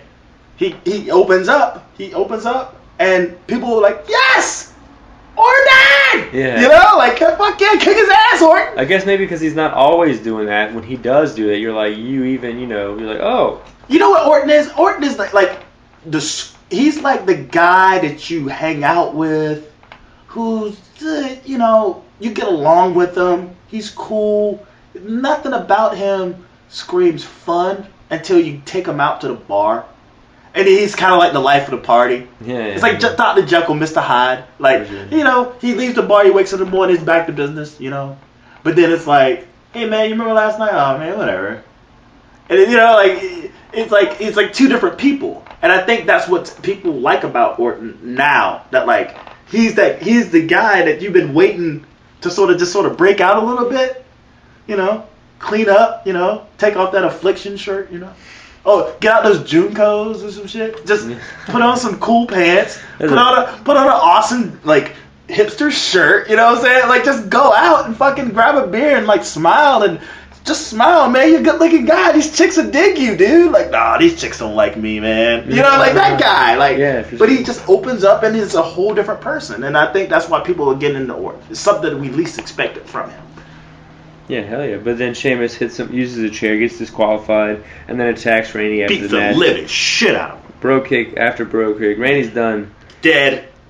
And then we go into Rusev in the back. I think this promo was great. Man, Rusev is great. Yeah, sure. And he injured, and he said something. He's like, I have nothing. I'm a broken man. Mm-hmm. Broken ankle, broken spirits. It's pretty much just like babyface time. Yeah. And he said something. He's like, I'm the one who's crushed this time. I like wrote down all these quotes he said. Yeah, and then but then he said something. He's like, but now I see what I can desire, and when I'm back, I will have it all. So yeah. It's like, and he switched it right over to heel. Yeah. And then JBL said something like at the end of it when he's walking, he's like, I don't feel bad for him, you know, just like this little. No, that was JBL, which is stupid. JBL gets on my fucking nerves too right now because he did that shit. He runs down the heels. He ran down. Who did he run down? He ran down. Who the fuck did he? I think he ran down Owens. I think he ran down. He just runs down the hill sometimes. I'm like, what are you doing, JBL? Aren't you the hill commentary? Mm-hmm. Like, what the fuck are you doing? I guess like he's just a guy who thinks if he really doesn't respect you as a person backstage, he's gonna show it on like. I guess he thinks that's gonna be something that he like. Yeah, he's infamous. He's an infamous bully. Yeah, he beat up Miz and Blue Meanie that one time when the ECW. Apparently there was like an internet war between them two. They exchanged words, and when they had the original ECW and the WWE guys fight, I guess Blue Meanie was like, okay, I'm gonna attack JBL, and JBL was like, nah, fuck you, I'm not cool with you, and just like kind of beat the shit out of him, like legit, like straight shoot. Yeah, like no, you don't, no, we're not playing around. It's not a thing. You're gonna get your ass kicked, and then I mean I don't know who's right or wrong. I don't know the full story, but JBL definitely bullied Blue Meanie right there. Yeah. But I don't feel sorry. What do you mean you don't? You shut up sometimes. Yeah. I don't. That should be either the King or Booker T saying that comment. For sure. You know? It reemphasizes that he's a heel. I don't know. It's just stupid fundamental shit. Yeah. Bo Dallas versus Neville. Yeah, I thought it was pretty good. They go to the ring and Bo Dallas said something like he's trying to help you, but now he just wants to hurt you. He's pissed. He beat the shit out of Neville the entire match. Yeah. And then, but then right at the end is the double cartwheel into the corner. Bo Dallas chases after him, gets the double knee, sets up the red arrow. Everyone's favorite move, hits the red arrow. Neville wins. I thought Bo was gonna win this. I was like, I mean, you know how it go. You know how it go. I know he got a lot of offense in this. But I really thought because it's like, well. You got Money in the Bank right up the fucking road. Why wouldn't you just have him? I think they want to see Neville do the spot off the ladder. I think they want Neville in the Money in the Bank match, not to necessarily win it, but to hit that one spot that everyone's talking about. He could do it twice from that height. It'd be like the double red arrow. The ring and break. It would be the red crossbow is what it would be. You know what I'm saying? Yeah, for sure. Reigns versus Wyatt. Who fucking cares? I don't care. Well, Reigns actually did. I know we've been, I was so relieved. Relieved by the time this time. I was so relieved. Just for it to be over? The show's over. Well, Reigns actually did a move that I've never seen anyone do before. Like, he broke free from the neck breaker by Bray, and then he did like the chop that everyone does, but the back of Bray's neck. I've never seen anyone do that before. It was like a nice little like uppercut chop little deal to the cerebral cortex or whatever. The back of Bray's neck. I was just like, damn. I mean, I know it was unintentional and ghetto kung fu. Yeah, it's just like. Was it ghetto or country kung fu? Country kung fu. Country kung fu. Samoan country kung fu. And then, the Authority comes out, and Bray can't put Roman down. Superman punch. Obviously, Roman wins. And then the Authority get on all four of the corners trying to attack Roman. But then Dean Ambrose music hits. They get all ready for him to come down off the ramp, but he stands on the table. Once they realize that, he takes them all out. He does a really funny thing where he throws the belt at Rollins. Rollins gets all excited that he has the belt, kicks him in the gut, dirty deeds, and then they both, Roman and Dean, both sneak away. That place went bananas. Yeah, I think Dean might... They popped so hard. Dean might be the one... I think he just... His character or whatever they have... Sorry. You don't think so? Sorry, man. He nothing but a placeholder right now. Oh. And his character, his gimmick in itself is just too zany for that to hold the belt. I mean, he would have to take his act down. He would have to be less gimmicky with his character. Yeah, and I don't to be considered I don't want to see him do it. To be considered a serious, not saying he has to turn coat. I'm just saying, like, he's gonna have to sort of consolidate. He's gonna have to consolidate the whole lunatic fringe thing a little bit. He's gonna have to consolidate it, like pick and choose when you want to, not just your entire time. You're always nonstop. Like pick and choose your spots to be that way to remind us, but not the whole time. Him like that, I can't take him serious as a champion that way. I just can't, personally. But again, he's just a placeholder right now for Daniel Bryan. And until Daniel Bryan comes on, I mean, he's back there going, man, I hope this. He's probably like hitting him in the head. Like he just showed up to his house, like just kind of knocking him upside the head, and then like fleeing just to make sure he's still fucked up, just so he can keep this run going. Because once Daniel Bryan comes back, I'm telling you, Dean Ambrose.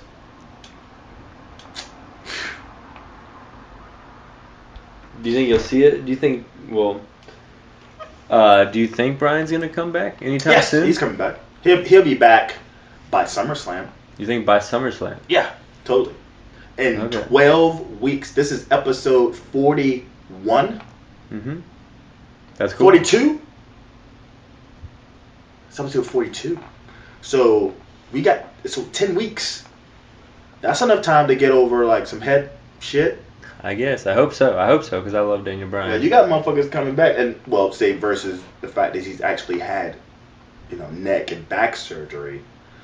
But in the NFL, a concussion, you come back next 2 games, so 2 weeks. I hear you. He's been out since 2 weeks after the. Since WrestleMania, so he's been out for quite some time now.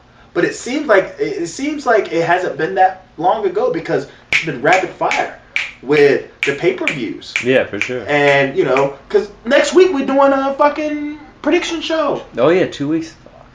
Yeah, June 14th, Money in the Bank. What did you think about Jerry the King Lawler's little slip up there at in the tag title chamber match where he calls Michael Cole JR?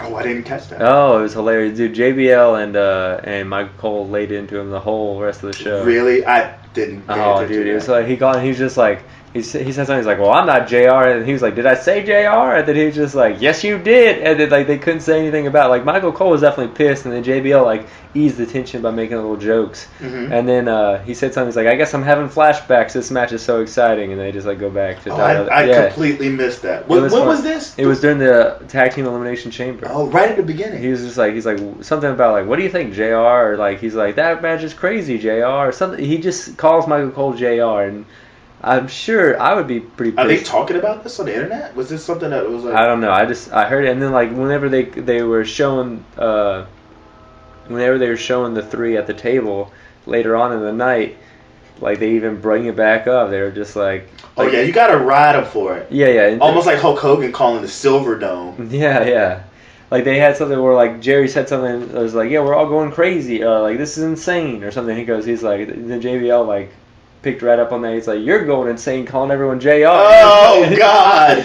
It was something like that. I'm not sure if it was like that exact verbiage, but yeah, like it was pretty funny. Like, but that's when JBL can be kind of good when he rides you for fucking up a little bit, you know, because that's heelish to fucking like keep jabbing at you. But man, unbearable sometimes, man. Just you flip flops. You can't deal with that shit. Can't deal. I mean, that's how it was. Like he always like. That was real tight. Sorry about that, bro. And another one. Let me crack a window. But like, I know like he would always get on the Miz even when the Miz was supposed to be heel. But he hates the Miz. Yeah, that's what I'm saying. So I guess like generally he can't like loosen up character and reality. I don't know. Yeah, he's an asshole. But like I still don't understand why he's decided to do this. Maybe the wrestlers and him just want to be involved with wrestling. But he owns an energy company. Well, that's why I like him and Booker T though, because for some reason they have enough respect against each other that they can kind of like say some stuff back and forth, and it's not like he's not trying to just like shit on someone, you know? It's like they go back and forth. Booker T can legitimately kick JBL's ass, and you know he can fuck with Cole. Cole can't do nothing to him. I think say even Baron Saxton, when you got JBL and Baron Saxton, it's just like. He's in a position to bully. He does not bully Booker T. Now, have you noticed he's never fucked with Booker T? Yeah. I mean, yeah. Yeah, because he's a bully. He's like, be a star, JBL. Fucking idiot. But, other than that, I watched the Stone Cold podcast with Heyman. It's a great time. Yeah. They used to be like old riding buddies in WCW. So. And it was him and fucking Dutch Mantel. Yeah. But he was 14 when he got into the business. Heyman. Wow. And he's younger than Stone Cold. By like 4 or 5 years.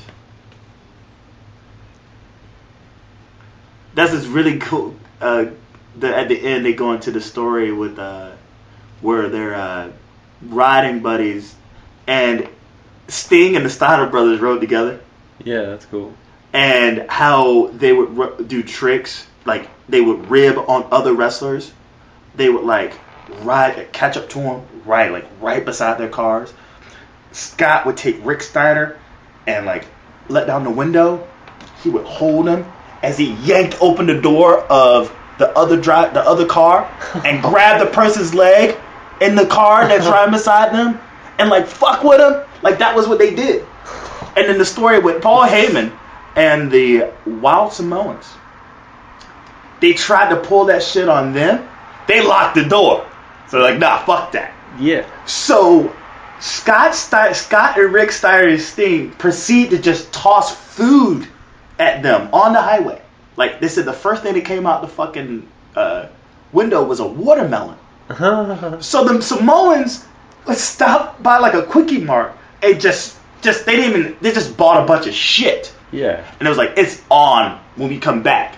So it resulted in just like this road war of just throwing food at each other's cars. They ended up deeming the cars, both cars that were in Paul Heyman's name, they were deemed total by the time they returned to the rental spot. And even to this day, he can't rent a car in Charlotte any longer. That's hilarious. Can't do it. And the last part of it, man, dude, maybe you'll watch it. I guess we'll wrap up here soon. But Stone Cold cuts a promo on Brock Lesnar because Heyman says, "Hey, man, WrestleMania 32, want to headline with Brock Lesnar?" I've seen the majority of it. I guess I didn't see this part. Yes, at the very end. I'll whoop his ass. I would hate for you guys for him to go all out his way to come down to Texas and have his ass whooped. Yeah. I mean, he gets worked up. He gets really extremely worked up. Like, literally, like, he just cuts a promo. He cuts a promo like he never left the business on Brock Lesnar, on how he whooped his ass in a Texas death match. I don't know. I don't think it's going to happen. Oh, well, you never can rule things out in wrestling. Wrestlers are always in work mode. Always. And I said in my review of it, it's like, even there's 99.9% chance that it won't happen. You can't discredit that 0.1% that it may. Yeah, for sure. All hands on deck for this thing, man. This WrestleMania 32, 100 and what? 100,000? Yeah. I'm trying to go. I am too. I'm thinking about doing a Kickstarter. I'm dead. I thought about it last night. I get a Kickstarter. Get my friends to fund me to go to WrestleMania. Yeah, maybe. I don't know. Let's try it. Do it. Yeah. I'm gonna try. Yeah, do it. You're not getting any of my bum money, dude. This fight to the death. But yeah, man. So that's Peter Jake Talks Wrestling. Episode what? Episode. You said 41, 42? 42. I think 42. Let me check and see. I got new internet, by the way, guys, and I'm pretty excited about that. So yeah, what is it? Peter Jake Talks Wrasslin. Oh, dude. No. Oh no, channel. We're going crazy here, folks. He's surfing through the highways and byways of the internet. Of the YouTubes. Look at this shit. I'm at 273 views for my reaction. There you go. So yes, 41. 41, yeah. 41. A year-long SummerSlam would make the year anniversary of the Peter and Jake Talks Wrestling podcast. You would think it'd be the last one. Cut out that fucking fight we had. Huh. Yeah, well, what can you do, man? You can't do. Yeah, fuck it. It happens. But do you want to keep that in or not? I'd like to take it out. It's about ratings, man. No, I'm kidding. I'm cutting it out. It's cut out. By the time you listen to this, yeah, it's you never know. It's the infamous plane ride from hell. No one ever knows what's happened on that thing, and you never know what happened in the fines of Peter and Jake Talks Wrestling. So you want to get some plugs in? Yeah, at JG Pro Wrestling on Twitter, at JG Pro Wrestling on SoundCloud, and yeah, that's it. Stay tuned to Faster Than the World podcast, and might have another podcast coming up that has nothing to do with wrestling. It's actually about the service industry that I'm doing with a few people. Mm-hmm. So I guess if you're in the service industry or give two fucks about listening to some people tell some funny stories about waiting on people, stay tuned with that. It's called Flipping Tables, coming to you soon. And then yeah, I mean, but just to let you know, the new home of the Fast in the World podcast is at, and I've been pumping it on here too, the new home of Fast in the World podcast featuring Jake and the Amazing Fritz is at SoundCloud /JG Pro Wrestling, which is also his Twitter account. And if you want to go through the archive, again, here on PJTW Central, whether the YouTube or the Stitcher account or the SoundCloud account, there is a playlist. It says Faster Than the World. You can check out past episodes and then pick up from there, move forward from the JG Pro Wrestling. We can split up the views on how we get our shit going. You can find me, Ellen Japanese, LINJAPANESC, Instagram, Twitter, Snapchat, and also where all I put my uploads at on SoundCloud. PJTW Central on Twitter. You can follow me there where I just do exclusive wrestling posts. But yes, if you've been following, I've been putting up a lot of shit up on the YouTube page as of late. Yeah. Whether it's been the reaction videos. I also did a review last night. You heard just a portion of my review of the Stone Cold podcast with Paul Heyman. I also have Peter Talks SmackDown, the New Day podcast. So yeah, we gotta keep the content coming. But we need you to do several things. We need you to subscribe. We need you to like. We need you to share. And we also love to hear your comments on our podcast and any other things that we happen to put up. So without further ado, Jake has to make good time to watch some NXT and Ring of Honor tonight. Oh, dude, did you see that tweet? Oh, dude, there was this one. There's been several jabs. Robbie E. What did he say? Posted some shit. He was like, tune in to watch the best wrestling roster in the world. Impact Wrestling on Destination America. And the first comment was some dude. He was like, I can't wait for ROH. Oh, wow. I threw that shit on the Soul Monster. They're trying hard to make it seem like it's buddy-buddy, but I cannot imagine why you would be an Impact wrestler and not pissed. Not publicly, but only because they know why. They know what's going on. I don't know if you remember, maybe a year and a half ago, TNA tried to do a raid. Yeah. On ROH. Yeah. And that was coming back to bite them in the ass.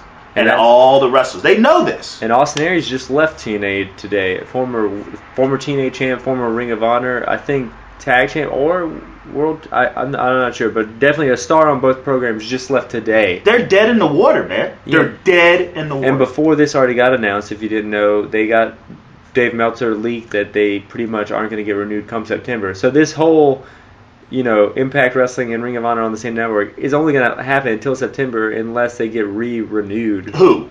Impact Wrestling. They're not, though. They're done. Of course they're not. You heard about the email, right? Yeah. Calling them dummies. Yeah. Why would you even put that on? Why would you email that to anybody? This is worse than the email from fucking Vince Russo that got leaked working with TNA to Dave Meltzer. Yeah, but with that said, what are you doing? What are you doing? Why don't you make a phone call? Why don't you get someone else to call and make I'm not saying anything, but Dixie might have said. Why is Dixie sending these emails? You know what I'm saying? Because they don't have the money for the staff people for what's the word? Pay people. They don't have the money to pay people. They don't have the money to pay people. Yeah, and something as simple as an intern making sure that things go back and forth. I mean, this sounds almost like the Sony issue. But shit, if you get an intern to make sure you don't email the company you're calling dummies, I mean, shit, that should be your own check. That should be your own. Let's read over what I said. Hey, this BCC. Let me look up and see if anybody in the BCC shouldn't be in this motherfucker. Oh, they're Destination America. There we go. Yeah. They're in there. Send. Yeah, an intern can't help you there. Like a secretary, you need a lot more help than that. So yeah, it's a clusterfuck. So yeah, it's the Wednesday Night Wars. Let's do it. And NXT's already on Wednesday nights. Lucha Underground's already on Wednesday night. So Wednesday night into Thursday morning is going to be a big deal. And Lucha. Who is it? Oh yeah, it's ROH. So ROH right now, in terms of coverage, national coverage, second. They're second to WWE. Yeah, because 8 o'clock is when Impact, Lucha Underground, and NXT is on, and then 9 o'clock, right there. Everyone who's already wants to watch wrestling knows about it, and only has one way to go. So Ring of Honor is definitely set up perfect. I'd definitely say Ring of Honor is the second. They don't change anything. They basically, it's almost like it's just hey, here's our content, put it on your shit. Yeah, baby steps into this great position. They're not taking out any money for anything. It's cheap. Well, think about it. I mean, it's perfect. Perfect. Ring of Honor is great. So yeah, I thought we were gonna get off, but we're off now. Thank you so much for listening. We'll catch you. I'll see you for Peter Talks SmackDown. Be sure to again go to JG Pro Wrestling, SoundCloud JG Pro Wrestling 4. Do you post these tonight or you do it tomorrow? It's probably gonna be tomorrow morning. Okay, tomorrow morning, and check out the podcast. That's about it. Have an amazing week, and we'll see you next time. Later. You have been listening to Peter and Jake Talks Wrasslin podcast. Please tune in next week.